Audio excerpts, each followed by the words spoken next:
Hello दोस्तों, ज्ञानटेक channel में आपका स्वागत है। और ज्ञानटेक एनएनसी जो हमारा चैनल है, इसमें आपको आज हम एक ऐसी बहुत ख़ास आपको सूचना या एक वीडियो आपको दिखाने जा रहे हैं जो कि आपके जीवन में और आपके बच्चों के लिए, आपकी पत्नी, बहन, भाई जो भी हैं उनके लिए बहुत बढ़िया है। क्योंकि ये वीडियो अगर आपने देख लिया तो आपको बहुत सारे नुकसान से बच सकते हो। क्योंकि जब भी आप कभी इलाज के लिए हॉस्पिटल जाते हो या किसी भी नर्सिंग होम जाते हो, क्लिनिक जाते हो, चाहे वो सरकारी हो चाहे वो प्राइवेट हो, लेकिन आप एक बात याद रखिएगा कि जब भी आप इलाज के लिए जाते हो तो आपको वहाँ किन बातों की सावधानी रखनी है, ये आज आपको हम बता रहे हैं। स्पेशली जब आप कोई ब्लड सैंपल कराते हैं, ब्लड सैंपलिंग कराते समय आपको क्या ध्यान देना है। और जैसे ही आप ब्लड सैंपलिंग कराते हैं तो इसके दौरान आपको क्या डॉक्टर से या नर्स जो आपका ब्लड सैंपल करने जा रहा है उसको क्या बताना है और उससे क्या पूछना है, ताकि आप उस असुविधा और उस प्रॉब्लम से बच सकें। तो दोस्तों बात करते हैं हम जिस ब्लड सैंपल से हमारे शरीर में जो बीमारियां हैं उसके बारे में पता लगाया जाता है। क्योंकि खून की जांच से ही बहुत सारी बीमारियों का पता लगाया जाता है। इसीलिए ही डॉक्टर, नर्स या टेक्नोलॉजिस्ट जो होते हैं उस टेस्ट के लिए इस सैंपल आपका सैंपल लिया जाता है। और वो सैंपल जब उस डिपार्टमेंट में टेस्ट किया जाता है तो उसमें पता चलता है कि आपको क्या रोग है, क्या आपके शरीर में कमी है जिसकी वजह से आप उस बीमारी से जूझ रहे हैं। तो दोस्तों बात करते हैं ब्लड सैंपल की। तो जब आप ब्लड सैंपल कराने जाते हैं तो आपको ये बात तो पता ही है कि आपका बच्चा भी हो सकता है ब्लड सैंपल के लिए, आप खुद भी हो सकते हैं, या आपकी पत्नी, बहन, बेटी, माँ, बाप, बुजुर्ग, कोई भी हो सकता है।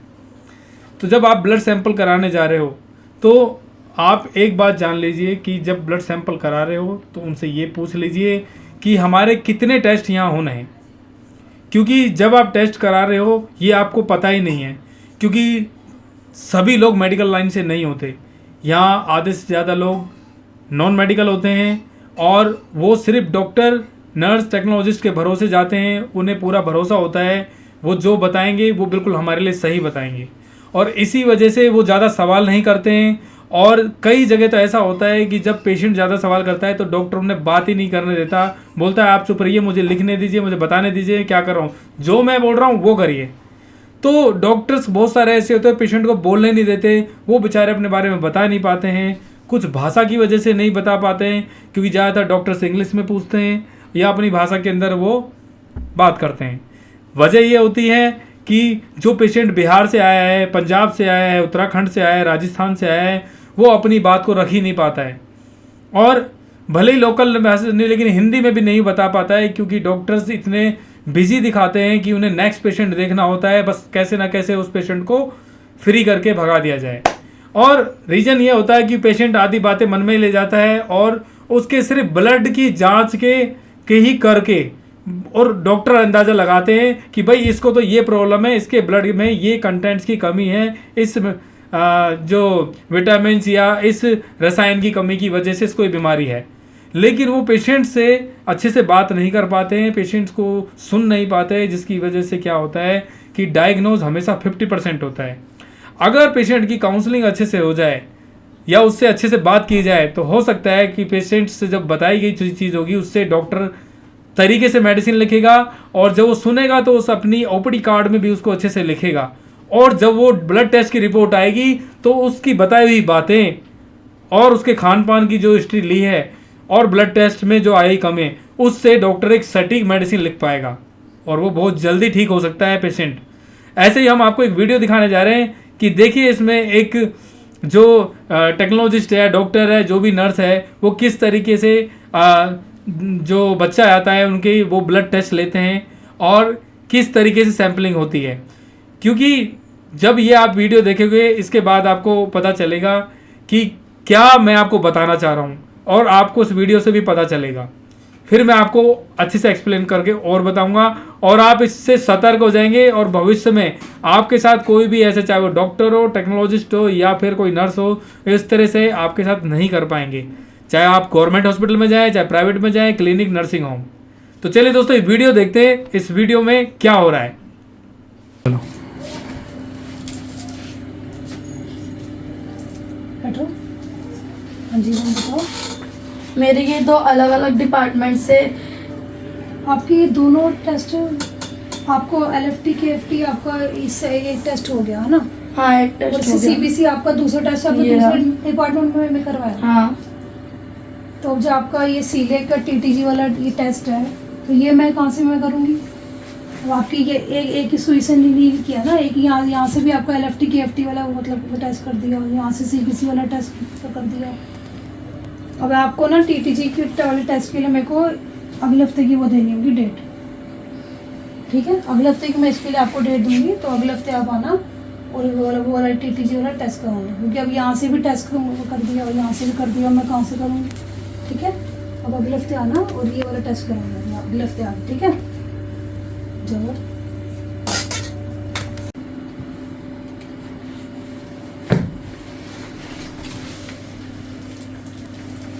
नमस्ते, ये मेरा बेटा है, इसका ना टेस्ट लिखा है। हटो,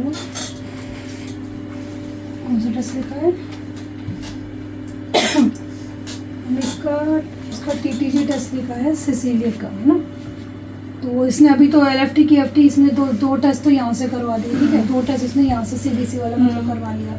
अब ये टेस्ट के लिए तो मेरे को देखो डेट देनी होगी आपको 15 दिन की या 1 हफ्ते के बाद। मम्मा, मुझे दोबारा सुई लगवाने, बहुत दर्द होता है। बेटा टेस्ट का मैं कहाँ से करेंगे? अरे कुछ नहीं होता, आप लोग तो दोनों जगह से आपका टेस्ट हो गया ना। ये टेस्ट के लिए आपको मैं 1 हफ्ते बाद की डेट देती हूँ, उसमें आके आप करवा लेना, है ना? आप लोग तो बहुत पढ़े लिखे, आपको पता होना चाहिए कि एक ही सुई से आप कर नहीं सकते थे दोनों टेस्ट। हमें दर्द नहीं होता, हम कोई एलियन थोड़ी ना।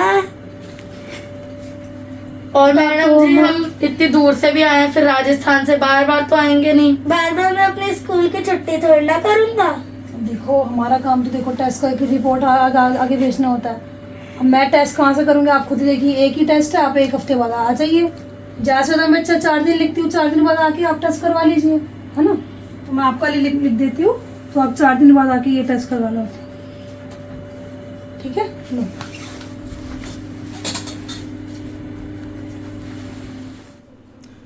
तो दोस्तों, आपने वीडियो देखा। वीडियो में आपने देखा कि एक डॉक्टर या नर्स जो भी हैं, वो हो सकता है नर्स हो सकता है टेक्नोलॉजिस्ट हो, तो इन्होंने जब देखा कि एक बच्चा इनके पास आया सबसे पहले, और वो बच्चा उसने बोला कि मेरा टेस्ट होना है, और देखा भी पहले से ही उस बच्चे के दोनों हाथ में कॉटन लगे हुए हैं, यानी कि वो ब्लड टेस्ट करा के आया है। और वो जो स्टाफ है जो ब्लड सैंपल लेने वाला है, वो कह रहा है आपके तो दोनों हाथों में पहले से ही ले लिया गया है और आपका एक टेस्ट और होना है, तो वो तीसरा टेस्ट कहाँ से ले? यानी कि उसको पहले ही दोनों हाथों में प्रिक कर दिया है, ठीक है, ब्लड सैंपल सिरिंज से ले लिया है। और बच्चे का, अब सोचो एक बच्चा कितना पेन से गुजर रहा होगा, उसको 2 बार सुइयां लगा दी हैं, और तीसरे टेस्ट के लिए भी तीसरे डिपार्टमेंट भेज दिया है, और उस डिपार्टमेंट को ये आदेश दिया कि आप भी अपना सैंपल ले लो। तो तीसरा सैंपल लेने के लिए जगह नहीं बची है, तो वो क्या करेगा? स्टाफ जो ब्लड सैंपल ले रहा है, वो उसको ये कह रहा है कि आप 2 हफ्ते बाद आ जाना, अगर ऐसा नहीं है। और बच्चा बोल रहा है कि मुझे दर्द हो रहा है, आपने मुझे 2 जगह सैंपल सुई लगा दी है, आप तो एक बार में ले सकते हो, मुझे 3 बार सुई क्यों लगा रहे हो? और बच्चे स्कूल की छुट्टी भी करके आते हैं, दूर दूर से लोग आते हैं, पेशेंट आते हैं अपने बच्चों को लेकर, खुद भी आते हैं। लेकिन बड़ों के साथ भी यही हाल है। खाली मैं बच्चों की बात करना, बच्चे तो बेचारे सदमे में रहते हैं कि नाम ही ले दो कि आज हॉस्पिटल जाना है और आपके इलाज के लिए जा रहे हैं, वो समझ जाता है सुई लगेगी। और दोस्तों, ये सुई लगना और उसके बारे में पहले से ही बता देना वाली पीड़ा बहुत ज़्यादा होती है, क्योंकि एक जो बच्चा होता है उसे ये पता चल जाए कि उसे सुई लगने वाली है, तो जब तक उसे सुई नहीं लगी है और जब से वो घर से वहाँ हॉस्पिटल तक पहुँचेगा, तब तक उसके दिमाग में वो टेंशन ही घूमती रहेगी, मुझे सुई लगेगी। वो बेचारा चिल्लाता रहेगा। बच्चा बोल क्या सकता है, उसको ज़बरदस्ती ले जाता है। तो ब्लड सैंपल लेने वाले स्टाफ को ये सोचना चाहिए कि कोशिश करें कि एक बार में ही ब्लड सैंपल ले लिया जाए, और एक ही सिरिंज, एक ही नीडल से सैंपल ले लिया जाए अलग वेरियस डिपार्टमेंट का, चाहे वो LFT KFT हो, CBC हो, थायराइड T3 T4 TSH हो, या फिर वो TTG टेस्ट हो, या फिर अदर डिपार्टमेंट का हो। क्यों नहीं एक ही बार में एक ही सुई से सभी अलग अलग टेस्ट ट्यूब के अंदर ब्लड को ड्रॉ किया जाए? लेकिन ऐसा नहीं हो रहा दोस्तों। सरकारी हॉस्पिटल में आप जाएंगे, आपके साथ भी ऐसा हुआ होगा, आपके बच्चों के साथ भी आप गए होंगे, उन्होंने बोला होगा ये हमने ले लिया अपना सैंपल, आप दूसरे ये वाला सैंपल वहाँ निकलवा लो। क्यों भाई, एक ही सुई से सिरिंज से क्यों नहीं? और इससे दोस्तों मैं एक चीज़ और बता दूं, सरकार का भी नुकसान होता है, हॉस्पिटल का जो प्राइवेट है उसको, उनके मालिक का भी नुकसान हो रहा है, क्योंकि जब एक ही निडल से सारे सैंपल हो रहे हैं, सोचो बार बार सिरिंज का खर्चा, निडल का खर्चा, कॉटन का खर्चा, स्वैब का खर्चा और एक अदर स्टाफ के पास जाना, तो कितनी ज़्यादा प्रॉब्लम से एक मतलब स्टाफ और पेशेंट दोनों ही फ्रस्ट्रेट हैं। लेकिन इसका एडमिनिस्ट्रेशन को फॉलो नहीं करना, बस एक भेड़ चाल चलते रहना कि भाई तू यहाँ से करवा लो टेस्ट, तुम यहाँ से करवा लो। क्यों? एक ही जगह से हो सकता है ना, एक ही सिरिंज से एक ही सैंपल, सारे सैंपल कर दो। अब फिर कह दो कि ये टेस्ट ट्यूब जो है हमने निकाल दी है, आप ये थायराइड का टेस्ट वहाँ जाके जमा कर दो और ये वाला टेस्ट वहाँ जाके जमा कर दो। और अगर एक ही काउंटर बना हुआ है तो बहुत ही अच्छा है कि सारे सैंपल एक ही जगह जमा हो जाएं। ठीक है, शायद इस काम के लिए भविष्य में बहुत समय लगेगा।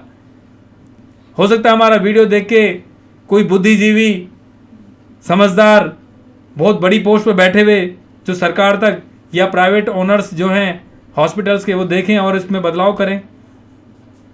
तो दोस्तों आपको सतर्क रहना है। अगर ब्लड सैंपल लेने वाला अगर आपको बोल रहा है कि मेरा सैंपल यहाँ लेंगे और बाकी सैंपल वहाँ, तो आप मना कर दो कि नहीं, आप हमारे सारे सैंपल यहीं निकलवा दो, हम ट्यूब लेके आ जाएंगे दूसरे डिपार्टमेंट से, आप यहाँ निकाल दो, बाकी ट्यूबें हम जमा कर देंगे। और वहाँ भी जाके बोलो कि सर आप ट्यूब दे दीजिए, हम एक ही जगह से निकलवा के ले आते हैं।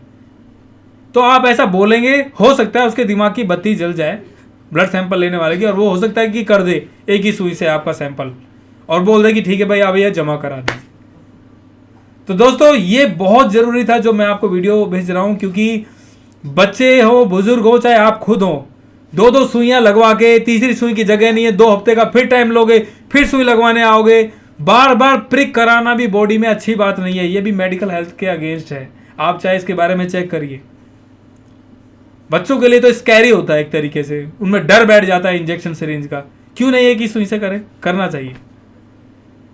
तो ये एक तरीके से जनहित के लिए है, सबके लिए है, समाज के लिए है, सरकार के लिए भी है, और अपने प्राइवेट जो सेक्टर्स में लोग काम कर रहे हैं हॉस्पिटल में, ऐसा नहीं कि वो अच्छा काम नहीं करते, सब अच्छा काम करते हैं। बस कुछ हमें बात बतानी होती है जो कि पता होने के बावजूद भी हम उसको फॉलो नहीं करते। तो दोस्तों ब्लड सैंपलिंग के दौरान जब भी हॉस्पिटल, प्राइवेट, क्लिनिक, सरकारी कहीं भी जाते हैं तो प्लीज़ आप इस बात का बड़ा ध्यान रखें, चाहे आप खुद हैं, आपके बच्चे हैं, आपके बुजुर्ग हैं, चाहे कोई भी है, ब्लड सैंपल एक ही सुई से कराने हैं सारे। या आपको वहाँ बोलना है कि सर इसमें जो टेस्ट लिखे हैं क्या सब यहीं हो जाएंगे? वो बोलेगा नहीं, एक यहाँ होगा बाकी होगा। बोलो नहीं सर, हम ट्यूब वहाँ से लेके आ जाते हैं, आप सारे यहीं कर दो एक ही सुई से, हम जमा कर देंगे बाकी सब जगह। और ऐसा वो नहीं करता है तो उनके सीनियर इंचार्ज से आप बात करिए, उनको जाकर बोलिए, सीनियर इंचार्ज इस बात को फॉलो करवाएंगे। तो दोस्तों देश में सब कुछ मौजूद है, आप सब कुछ कर सकते हैं, बस बोलना जरूरी है। नहीं बोलेंगे अपने हक की बात तो आपका हक छीना जाएगा, आपको परेशान किया जाएगा। ऐसे ही आप ठोकरें खाते रहेंगे और परेशानियों से घिरे रहेंगे। एक बीमारी ठीक करने जाएंगे, दूसरी आपको लग जाएगी। तो चलिए दोस्तों, ऐसी वीडियो लेकर हम जो कि आपके लिए बहुत खास हो, जल्दी आपसे मिलेंगे। जय हिंद, गुड बाय, नमस्ते। ज्ञान टेक चैनल को आप सब्सक्राइब कर दीजिए, लाइक कर दीजिए, शेयर कर दीजिए, ताकि ऐसे ही नॉलेज वाली वीडियो आपको हम दिखाते रहें।